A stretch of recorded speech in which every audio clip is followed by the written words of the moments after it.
नमस्कार, मैं हूं महेंद्र विश्वकर्मा और आप देख रहे हैं डीएनएन एजेंडा। कांग्रेस का मौन उपवास और प्रदर्शन और उसके पीछे की रणनीति या उसके जो मायने हैं, आज उस पर बात करेंगे। बहुत महत्वपूर्ण कार्यक्रम हुआ कांग्रेस की प्रदेश कांग्रेस कमेटी के द्वारा और रोशनपुरा चौराहे पर यह प्रदर्शन हुआ। मुद्दा था सरकार के खिलाफ, जो महिलाओं के अत्याचार हैं उनके खिलाफ एक प्रदर्शन का। तो सबसे अहम बात है कि लोकसभा चुनाव के बाद पहली बार कांग्रेस के सभी दिग्गज एक साथ और एक मंच पर नजर आए। मौका देखिए, हमने पहले ही आपको बता दिया कि महिला अत्याचार के खिलाफ सरकार की घेराबंदी करने के लिए मौन उपवास और प्रदर्शन था। प्रदेश अध्यक्ष जीतू पटवारी ने मध्य प्रदेश सरकार को घेरने के लिए ये रणनीति बनाई, जिसमें कांग्रेस के सारे धड़े और छत्रप नजर आए। लेकिन इस मौन उपवास प्रदर्शन में मंच का केंद्र बिंदु कमलनाथ रहे, जिनसे हाल ही में हाईकमान राहुल गांधी ने खास मुलाकात की। इसके बाद कमलनाथ एक बार फिर अपने पुराने अंदाज में नजर आए। जिन कमलनाथ को हर कोई हाशिए पर मानकर चल रहा था, उन लोगों की कमलनाथ ने धारणा ही बदल दी। हालांकि कांग्रेस एकजुटता का संदेश देने में कामयाब दिखी, तो भाजपा का भी लगे हाथ पलटवार सामने आ गया। भाजपा नेता का कहना है कि कांग्रेस के अंदर खाने में कलह चरम पर है, ये एक साथ कभी नहीं हो सकते। तो आज चर्चा इसी पर होगी कि आखिर ये मौन उपवास और प्रदर्शन के जरिए कांग्रेस का संदेश, सरकार की घेराबंदी और इसके मायने क्या। पहले सुनते हैं कि कमलनाथ ने क्या कहा, और वो थोड़े से हम विजुअल जरूर दिखाएंगे आपको कि जो उस मंच के इर्द गिर्द जो कुछ घटनाक्रम हुआ। प्रदेश यूक्रेन की बात छोड़िए, अपनी बात करें। प्रदेश की तस्वीर आज सबके सामने है। हमारा किसान हो, हमारा नौजवान हो, और आज एक उपलब्धि है कि मध्य प्रदेश को सबसे भ्रष्ट प्रदेश पूरे देश में बनाया। तो मेहमानों के पास चलेंगे। हमारे साथ कुछ खास पैनलिस्ट हैं। स्पर्श चौधरी हमारे साथ स्टूडियो में मौजूद हैं, प्रवक्ता हैं कांग्रेस की। सीनियर एडिटर दीपेश जैन हमारे साथ यहीं मौजूद है स्टूडियो में, और डॉक्टर प्रेम व्यास भाजपा से हमारे साथ जुड़े हुए हैं। आप तीनों का बहुत स्वागत है। तो पहला सवाल जाहिर सी बात है स्पर्श चौधरी जी आपसे ही होगा कि कमलनाथ पहली बार, बहुत लोकसभा चुनाव के बाद ऐसा कम ही देखने को मिला है कि एक साथ पूरे के पूरे दिग्गज, मतलब सबको समेट दिया एक मंच पर। मौन उपवास था, प्रदर्शन था सरकार के खिलाफ। मैं कहना चाहूंगी कि एक ऐसा मुद्दा है जिस पर मुझे लगता है सिर्फ विपक्ष ही क्यों, पूरे प्रदेश के हर दल को इस पर एक साथ होना चाहिए। तो बस वही काम जो एक मजबूत विपक्ष को करना चाहिए। अन्य मुद्दे भी उठा रहे हैं, जैसे कमलनाथ जी ने भी कहा, हम लगातार जो अन्याय अलग अलग वर्गों के खिलाफ हो रहा है, तो महिलाओं के खिलाफ आंकड़े कह रहे हैं। विपक्ष होने के नाते हमारा काम है उसका आवाज को उठाना, लेकिन महिलाएं, बच्चियां, भोपाल में बच्चियों को धरने पर आना पड़ा है। तो ये मुझे लगता है मुद्दा यही दिखाता है कि हमारे सारे लीडर्स के साथ साथ ये एकता बताती है कि अब और नहीं, बहुत हो गया इन मुद्दों पर। बिल्कुल, अब बहुत हो गया। एकता इस बात को प्रदर्शित करती है डॉक्टर प्रेम व्यास जी कि जब बहुत हो जाता है तब कांग्रेस एक साथ आ जाती है, और कांग्रेस के दिग्गज भी। देखिए, मुख्य रूप से भारतीय जनता पार्टी शासित किसी भी राज्य में आज किसी भी तरह का अत्याचार हो, 0 टॉलरेंस की नीति के तहत कार्रवाई कर रही है। एक अपराध मुझे कांग्रेस का एक नेता बता दे जिसमें 24 घंटे में अपराधी को सलाखे के पीछे ना पहुंचाया हो, या जन जागृति अभियान के तहत महिला डेस्क को, ऊर्जा डेस्क को। आज बच्चियां स्वतंत्र है। अगर किसी भी तरह का कोई भी अत्याचार किसी के भी प्रति होता है, प्रदेश सरकार 24 घंटे में कार्रवाई करती है, और ये मध्य प्रदेश की सरकार ने करके दिखाया है। इसीलिए पूर्व के आंकड़ों और अभी के आंकड़ों में निश्चित रूप से कमी आई है। लेकिन यहाँ समस्या ये नहीं है, यहाँ जो है वो भक्षक जो है वो रक्षक बनने का कार्य कर रहे हैं। आप देखिए, राधिका खेड़ा जी जो आरोप लगा के बैठी थी, आज तक कांग्रेस के शीर्ष नेतृत्व ने उनसे बात करने की जो है नहीं ठानी कि एक बार उनका पक्ष जान लिया जाए। जो जिस तरह से महिला नेत्री होने के बाद, राष्ट्रीय प्रवक्ता होने के बाद उनके साथ में जो दुष्चरित्र प्रचारित किया गया, उसका जो है एक भी कांग्रेस का नेता उसके लिए कभी उनके साथ में नहीं खड़ा हुआ। स्वाति मालीवाल जी ऑन रिकॉर्ड, आप देखेंगे ऑन रिकॉर्ड उनके साथ में जो है लात छूते चलाए गए, लेकिन कांग्रेस के नेता नदारद रहे। टीमी रोजवेल ने कहा है कि हमारे मध्य में कुछ कुरीतियां हैं, तो उनको 6 साल के लिए पार्टी से निष्कासित कर दिया।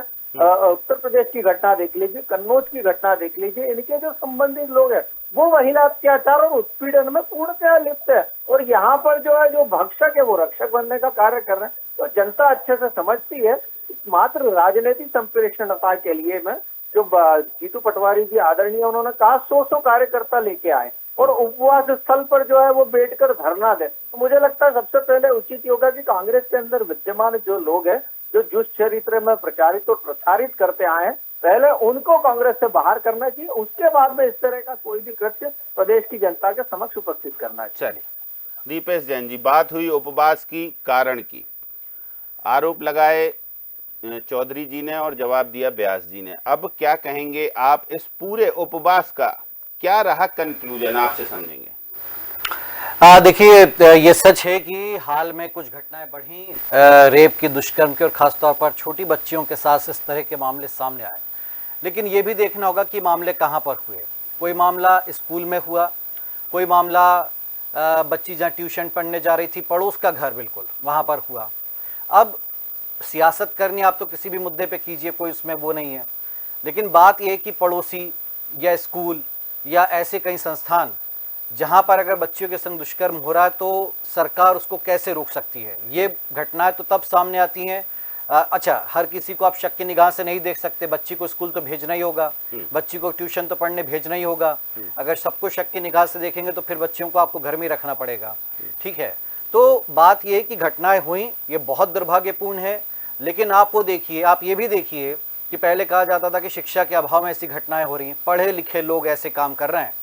जो कहा जाता था ना कि क्राइम इसलिए बढ़ रहा है क्योंकि लोगों को शिक्षा नहीं है और शिक्षित है, नहीं। अब आप देखिए कि जो पढ़े लिखे वेल एजुकेटेड लोग हैं उनको इतनी वहशियत है कि वो इस तरह की हरकतें कर रहे हैं। अब इनका क्या किया जाए। तो सरकार एक एक आदमी के पीछे एक एक पुलिस वाला नहीं लगा सकती। सरकार ये भी नहीं कर सकती कि आपकी 24 घंटे निगरानी की जाए, चौकसी की जाए। ये जैसी घटनाएं हुई, जैसी पुलिस के मामले में संज्ञान में मामला आया, कार्रवाई हुई, उसकी पड़ताल तक गए, आरोपियों को पकड़ा गया। लेकिन ठीक है, विपक्ष का काम है, ऐसे मुद्दों को उठाया जाता है, और ये भाजपा भी होती है आज विपक्ष में तो वो भी यही कर रही होती है। लेकिन हमें दूसरी तरफ भी देखना चाहिए कि मौन उपवास से, अब देखिए, इसके पहले कांग्रेस ने भाजपा के नेताओं को साथ में लेकर के उनके घर घर जाकर इस मुद्दे पर समर्थन मांगा था। देखिए, कोई देश में ऐसा राज्य नहीं है जहां पर इस तरह की घटनाएं नहीं होती, कोई ऐसा राज्य नहीं है जहां पर क्राइम नहीं होता, महिला अपराध नहीं होते, सब जगह। अब कांग्रेस की एक और खूबसूरती, अभी हरियाणा चुनाव था तो कांग्रेस कह रही थी हरियाणा अपराध में नंबर 1 है, मध्य प्रदेश में चर्चा होती तो कहते मध्य प्रदेश में अपराध में नंबर 1 है। तो एक बार आंकड़े भी क्लियर कर लेना चाहिए कि भाई कहाँ अपराध में नंबर 1 है, कौन सा प्रदेश है। तो देखिए, ये सच है कि अपराध बढ़ रहे हैं, या जितनी तेजी से जनसंख्या बढ़ रही है, जितनी तेजी से सब कुछ चीजें हो रही हैं, तो ये अपराध भी बढ़ रहे हैं, ये भी सच है। लेकिन ये पुलिस को, प्रशासन को और शासन को सोचना चाहिए कि इनको कम कैसे किया जाए, कैसे पुलिस पेट्रोलिंग बढ़ाई जाए, ये अलग मुद्दा है। तो हमें लगता है कि विपक्ष को उपवास के साथ साथ एक सकारात्मक सोच के साथ भी ये आगे बढ़ना चाहिए कि ये अच्छा एक मुद्दा था, उनके पास एक अच्छा अभियान चला था कि आप भाजपा नेताओं को साथ में लेकर के चलें, और मैंने इसकी तारीफ भी की थी कि भाजपा नेताओं को भी जिम्मेदार बनाना होगा। लेकिन उससे भी ज्यादा हमें ये देखना होगा कि कौन से ऐसे तत्व हैं जो इन चीजों में लिप्त रहते हैं, कौन से वो अपराधी हैं जिनके खिलाफ कानून भी कमजोर नजर आ रहा है। कमजोर इसलिए कह रहा हूं कि गिरफ्त में तो आ जाते हैं। अब आप देखिए, एक इंदौर में रेप पीड़िता है और वर्ग विशेष का आरोपी है, 4 बार उसकी जमानत की याचिका रद्द हो चुकी है, वो लड़की परेशान है, सब चीजें हो रही हैं। अब इसे क्या कहा जाए?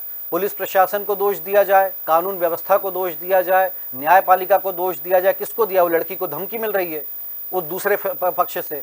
तो कांग्रेस को क्या ऐसे मुद्दे नहीं दिखते कि ये लव जिहाद के जो मामले हो रहे हैं, जो बार बार एक ही वर्ग के लोग किस तरह से टारगेट करके लड़कियों को परेशान कर रहे हैं, पीड़ित कर रहे हैं, वहां भी तो जाना चाहिए ना, उन मामलों में भी तो बोलना चाहिए ना। क्योंकि स्कूल में हो रहा है तो क्या आप क्या चाहते कि हर क्लासरूम में एक पुलिस वाला बैठा दें? नहीं हो सकता ना, संभव। तो हाँ, घटनाएं हो रही, उस पर तुरंत एक्शन हो, कानून इतना सख्त बने। अब देखिए, यही वो मध्य प्रदेश है जहां पर शिवराज जी फांसी का कानून बना गए, लेकिन उसके आगे भी तो बहुत सारी चीजें हैं ना, सुप्रीम कोर्ट है, राष्ट्रपति है, दया याचिका है, गृह मंत्रालय, तमाम चीजें।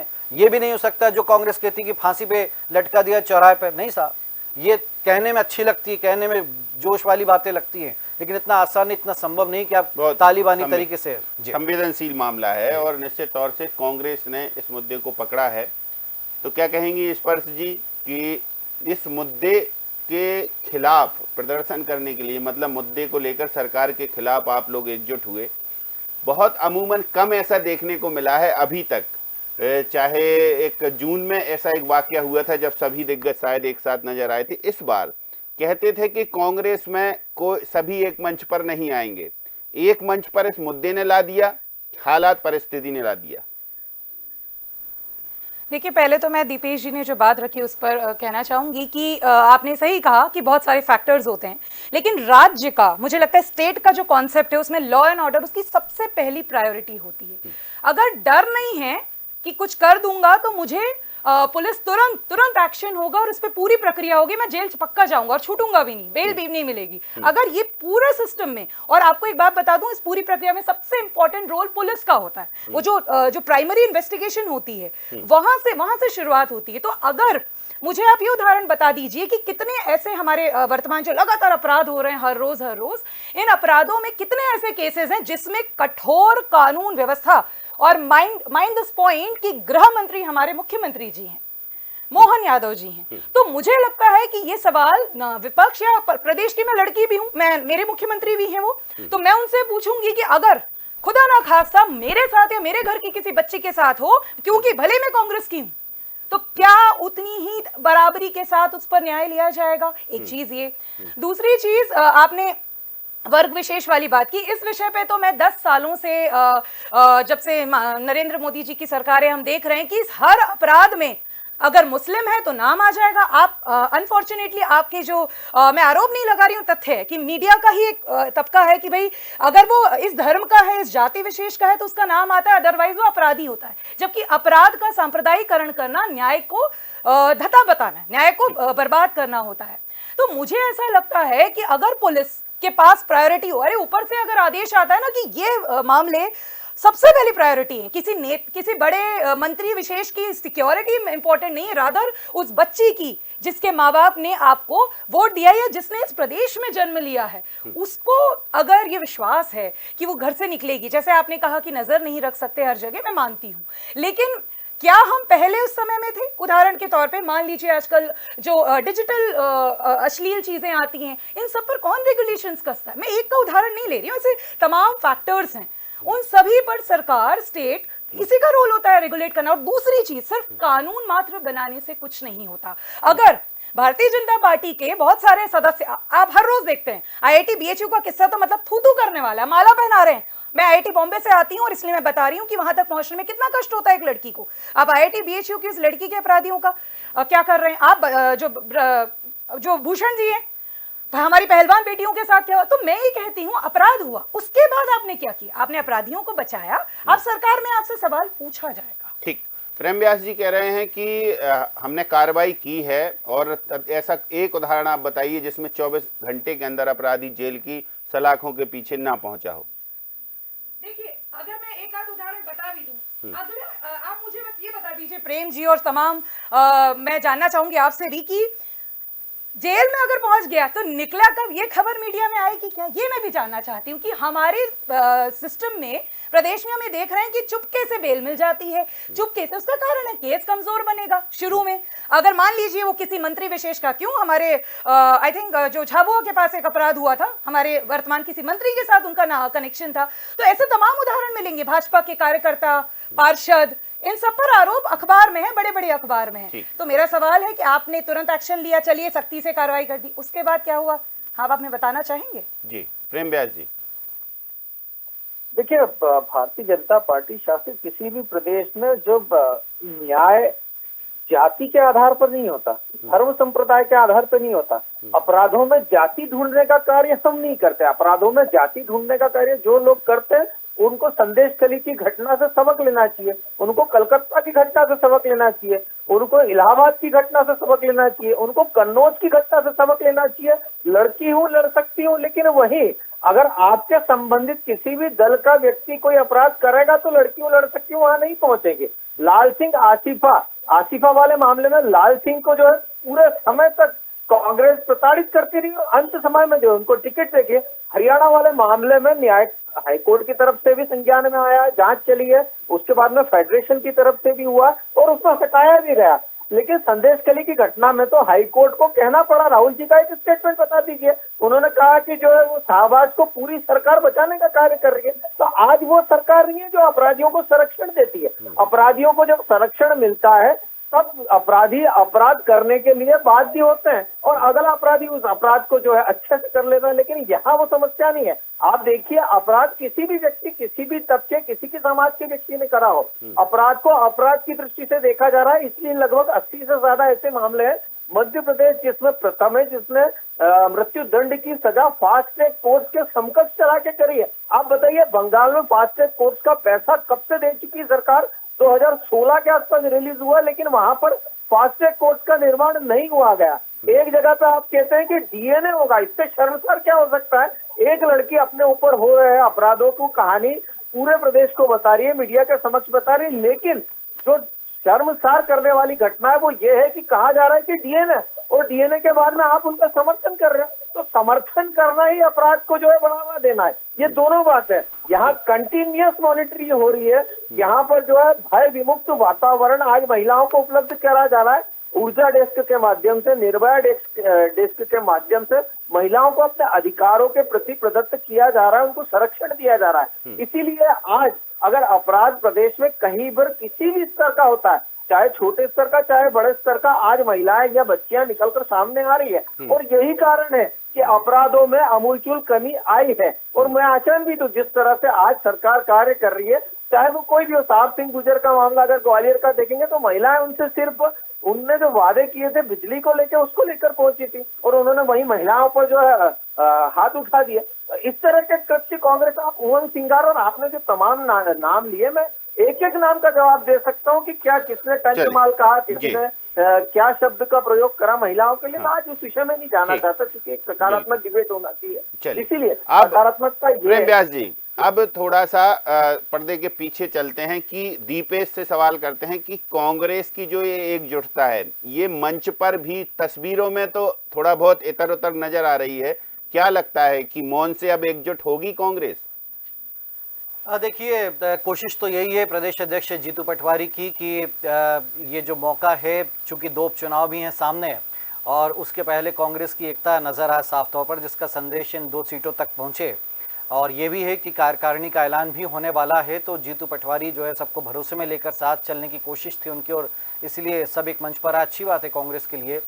लेकिन उसमें आप देखिए कि बाकी सब नेता हमें लगा कि फीके नजर आए और जो पूरा जो महफिल है वो कमलनाथ लूट ले गए, क्योंकि कमलनाथ जिस अंदाज में पहुंचे, देखिए यही कमलनाथ है जो कुछ समय पहले तक बड़े कमजोर से नजर आ रहे थे, लेकिन राहुल गांधी उनके घर पर क्या पहुंचे, उनके बंगले पर क्या पहुंचे, 2 घंटे चर्चा क्या हुई, कमलनाथ फिर एकदम से पावरफुल नजर आ रहे हैं। तो हमें लगता है कि ये जो पूरी बैठक हुई, शायद कमलनाथ इसीलिए उस रौब के साथ लौटे, वरना कमलनाथ जी जो है कई बार दाएं बाएं हो जाते, उनके कोई बहुत ज़्यादा ऐसी सक्रियता बैठक हो रही है, कोई हो रहा है तो वो कुछ भी कारण बता देते, नहीं पहुँचते हैं। दिग्विजय सिंह ज़रूर पहुँचते हैं, लेकिन आज ये अगर आज ये सब दिखे एक मंच पर तो ये अच्छी बात है। और कह सकते हैं कि मौन के ज़रिए इनके अंदर का जो अनबोलापन है, अबोलापन है, वो भी अगर दूर हो जाए तो फिर अच्छी बात है। क्या लगता है स्पर्श जी, मौन के जरिए अब कांग्रेस आगामी जो उपचुनाव हैं वो और आगामी जो कार्यकारिणी है और भविष्य में जो चुनाव है उसके लिए सब संतुलन बिठाया जा रहा है? क्योंकि अमूमन अभी तक देखा गया है कमलनाथ की दूरियां आपसे छिपी नहीं है, आप इसको मतलब ऐसा नहीं कर सकती हैं कि नज़रअंदाज कर दें कि नहीं कमलनाथ दिखे, क्योंकि बहुत सारे ऐसे इवेंट हुए, आंदोलन हुए। दूसरी बात, जीतू पटवारी अलग, उमंग सिंगार अलग दिखे, दिग्विजय सिंह कभी जीतू पटवारी जी के साथ दिखे तो उमंग सिंगार के साथ नहीं दिखाई दे। ये सब आंदोलन की बात कर रहे हैं हम आपकी। तो आज लेकिन एक तस्वीर आप दिखाने में कामयाब रहे, लेकिन उसमें भी सेंटर पॉइंट कमलनाथ रहे। तो कमलनाथ की भूमिका मध्य प्रदेश में वही है जो पहले थी या फिर और कुछ? देखिए, माननीय कमलनाथ जी न सिर्फ पूर्व मुख्यमंत्री हैं बल्कि हमारी पार्टी के वरिष्ठ नेता हैं, और उस नाते भी और वैसे भी आज जो मंच आप देख रहे थे, आप काफी इस पे बात कर रहे हैं कि मंच अगर आप ध्यान से देखें, अगर आपने पूरा इवेंट देखा हो तो महिलाओं के नेतृत्व में पूरा था। तो सभी नेता जो पुरुष लीडर्स थे उन्होंने ये जो अपॉर्चुनिटी आप कह सकते हैं या जो एक हमें जगह हम कह सकते हैं कि थी, जहां आपने देखा कि जिला लेवल की नेत्रियों से लेकर संगठन के अलग स्तर पे महिलाएं थी। तो ये जो अवसर था ये एक कोई एक उदाहरण नहीं है। ये आपको बताता है कि अब कांग्रेस जो अभी वर्तमान विपक्ष की जो भूमिका है वो अब आप मजबूत भूमिका के तौर पर बाकायदा देखेंगे। और जहां तक एक होने की बात है, मुझे लगता है कि इस मुद्दे पर हमारी पार्टी पर इस मामले में एक राय है कि जो देश में हो रहा है, प्रदेश में हो रहा है, राहुल गांधी जी ने भारत जोड़ो यात्रा के समय देखा और अभी हम देख रहे हैं अलग अलग मुद्दों पर कि यहाँ पर सब एक हैं, सब एक साथ हैं और ना सिर्फ उपचुनाव के संदर्भ में। बिल्कुल मुद्दों पर एक हैं। जो आप कह रही हैं ऐसे मुद्दे आएंगे तो सब एकजुट रहेंगे, बाकी नहीं रहेंगे क्या? नहीं, ऐसा बिल्कुल नहीं है। मेरा कहने का मतलब ये है, क्योंकि आज का अलग कॉन्टेक्स्ट था, लेकिन उपचुनाव तो अभी है, लेकिन अदरवाइज भी मैं कहूंगी कि एक पार्टी के तौर पर ये कांग्रेस पार्टी का ही रोल है कि जो देश प्रदेश में जो घटित हो रहा है लगातार 25 साल से 20-22 साल जो भी हो गए आपकी सरकार को, विकास कहते हैं आप, विकास के नाम पर मुझे किसी ने कहा कि बहुत सड़कें बनाई, उन्हीं सड़कों पर बच्चियां धरना दे रही, उन्हीं सड़कों पर किसान धरना दे रहे हैं। तो मेरा कहना यह है कि न सिर्फ मुद्दों पर बल्कि हमारी पार्टी जो अब मनमुटाव और सारी चीजें भुलाई जा रही हैं। लेकिन इसमें एक तस्वीर ऐसी आ रही है, जब कमलनाथ के साथ तमाम सारे नेता तस्वीर खिंचा रहे हैं तब दिग्विजय सिंह पीछे से वापस जा रहे हैं। उनका इशारा भी कुछ समझ में आ रहा है, शायद आपने देखी हो, इसी में एक तस्वीर है ऐसी। तो ऐसे में क्या, तो ऐसा नहीं लगता कि पहले तो ऐसा नहीं होता था? पहले तो दिग्विजय सिंह के बाजू में कमलनाथ खड़े होते थे या कमलनाथ के बाजू में दिग्विजय सिंह खड़े होते थे? देखिए, मुझे ऐसा नहीं लगता, ये आपका देखने का तरीका हो सकता है, बट मैं इसे इस तरीके से देखती हूँ। सभी बुजुर्ग हैं, जो वरिष्ठ नेतृत्व है, मेरा मतलब उन सभी का अपना बराबर योगदान इस पार्टी में भी है, प्रदेश में भी है और इस प्रदेश की राजनीति में भी है। और आपने अगर कैमरे के किसी एक कॉन्टेक्स्ट से अगर देखा तो मुझे नहीं लगता कि आप इस तरह से हो सकता हो कि वो, हाँ, वो उस एंगल से बनी हो तस्वीर, बाकी में भी नजर नहीं आया। हालांकि दीपेश, उमंग सिंगार कमलनाथ के नजदीक नजर आए और जीतू पटवारी दिग्विजय सिंह के, तो ऐसा कुछ परिदृश्य जो दिखाई दे रहा है उसमें कुछ सच्चाई है या फिर ये सब कैमरे का ही फॉल्ट है कि उस एंगल से खींची गई फोटो है? ये तो देखिए, जो प्रत्यक्षदर्शी थे वो बेहतर तरीके से बता सकते हैं, लेकिन तस्वीरें अपने आप में बहुत कुछ बोल जाती हैं। देखिए, जीतू पटवारी हमेशा से दिग्विजय सिंह के करीबी रहे हैं और हमने पिछले आंदोलन देखे, चाहे वो लाहौर गए हों गोविंद सिंह के समर्थन में सभा करने, वहाँ भी दिग्विजय सिंह और जीतू पटवारी की ट्यूनिंग नज़र आई और कई नेता उस सभा में नहीं पहुँचे थे।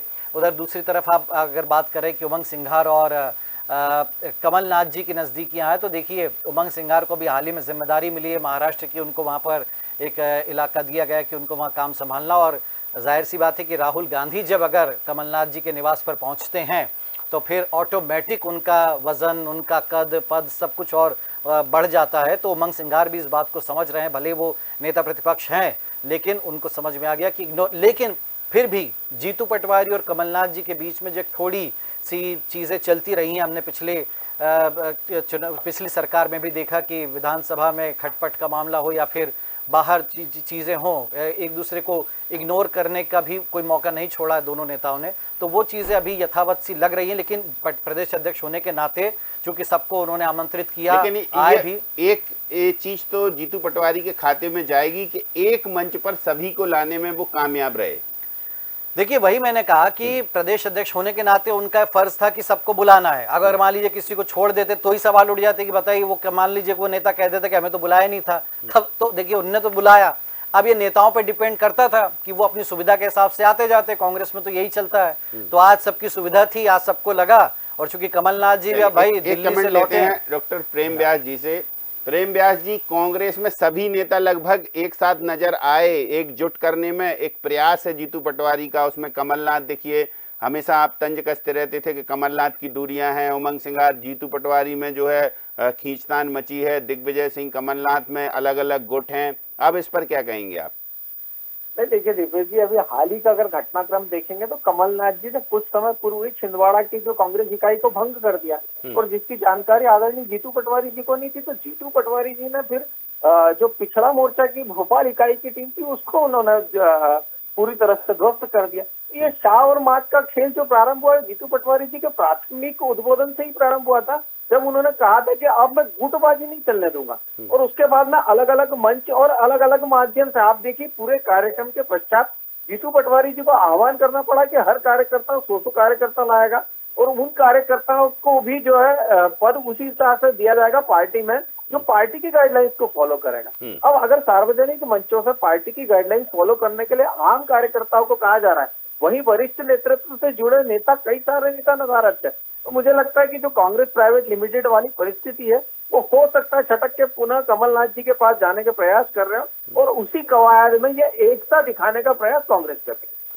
चलिए, समय समाप्त होता है। बहुत शुक्रिया आपका प्रेम व्यास जी, और स्पर्श जी आपका भी धन्यवाद, हमारे लिए वक्त निकाला आपने। दीपेश जी आपका भी शुक्रिया। तो उपवास था, मौन, और मौका था सरकार को घेरने का। निश्चित तौर से मुद्दे कांग्रेस के पास बहुत थे और इन्हीं मुद्दों को लेकर आज प्रदर्शन भी हुआ, और इस प्रदर्शन में सबसे अहम कड़ी रहे कमलनाथ। कमलनाथ पहुंचे और कमलनाथ जो पिक्चर, जो वो कहते हैं ना कि पिक्चर का, तस्वीर का सेंटर पॉइंट बने। और उसके अलावा जो तस्वीरें सामने आई, वो तस्वीरें भी भाजपा के नेताओं ने शेयर की और उन्होंने कहा कि देखिए अभी भी बहुत सारी अनबन है, ऐसी तस्वीरें खिंचाने से एक साथ एकजुटता नहीं होगी। हालांकि स्पर्श जी का दावा है कि ये सब चीजें अंदरूनी पार्टी में कुछ ना कुछ चलता रहता है, लेकिन उसके बावजूद भी जब मुद्दे होते हैं या कांग्रेस में जब सभी नेता इकट्ठे होते हैं तो फिर आगे की रणनीति बनती है, और यही बनेगी, और भाजपा सरकार की घेराबंदी करेगी हर मुद्दे को लेकर। देखते हैं आगे आगे क्या होता है। हालांकि एक संदेश देने में कांग्रेस को लगभग थोड़ा कामयाबी जरूर मिली है, और जीतू पटवारी को इसका श्रेय जाएगा बतौर अध्यक्ष। तो एजेंडा में इतना ही, मुझे दीजिए इजाजत, नमस्कार।